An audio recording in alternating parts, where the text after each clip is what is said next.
July 23rd, Saint Apollinaris, Bishop of Ravenna and Martyr. Apollinaris of Ravenna is a Syrian saint whom the Roman martyrology describes as a bishop who, according to tradition, while spreading among the nations the unsearchable riches of Christ, led his flock as a good shepherd and honored the church of Classis near Ravenna by a glorious martyrdom. It is not certain that he was one of the 72 disciples of Christ, but he was apparently a disciple of St. Peter, who consecrated and commissioned him as the first bishop of Ravenna, Italy, during the reign of Emperor Claudius, the fourth Roman emperor who reigned from the year 41 to 54. He was famous among early martyrs, and the high veneration which the Church paid early to his memory is a testimony to his sanctity and apostolic spirit. During his 26-year tenure as Bishop of Ravenna, he faced nearly constant persecution. The miracles Apollinaris wrought attracted official attention, for they in his preaching won many converts to the faith, while at the same time bringing upon him the fury of the idolaters who beat him cruelly and drove him from the city. He was found half dead on the seashore and kept in concealment by the Christians, but was captured again and compelled to walk on burning coals, and a second time expelled. But he remained in the vicinity and continued his work of evangelization. Shortly after, he journeyed to Aemilia, and a third time returned to Ravenna. Again, however, he was captured, hacked with knives, had scalded water poured over his wounds, was beaten in the mouth with stones because he persisted in preaching, and then, loaded with chains, was flung into a horrible dungeon to starve to death.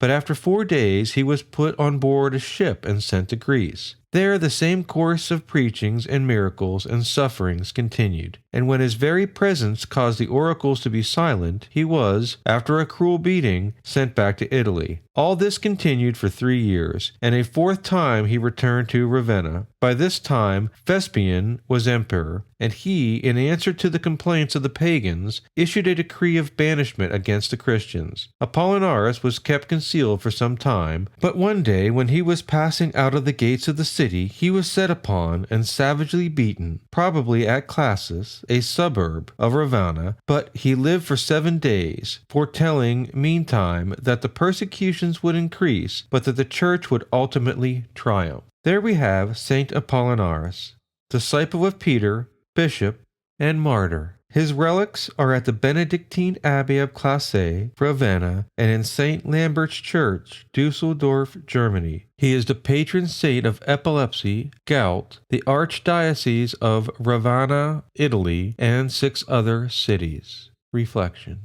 Following Jesus involves risks, sometimes the supreme risk of life itself. Martyrs are people who would rather accept the risk of death than deny the cornerstone of their whole life, faith in Jesus Christ. Everyone will die eventually, the persecutors and those persecuted. The question is, what kind of conscience people will bring before the Lord for judgment. Remembering the witness of past and present martyrs can help us make the often small sacrifices that following Jesus today may require.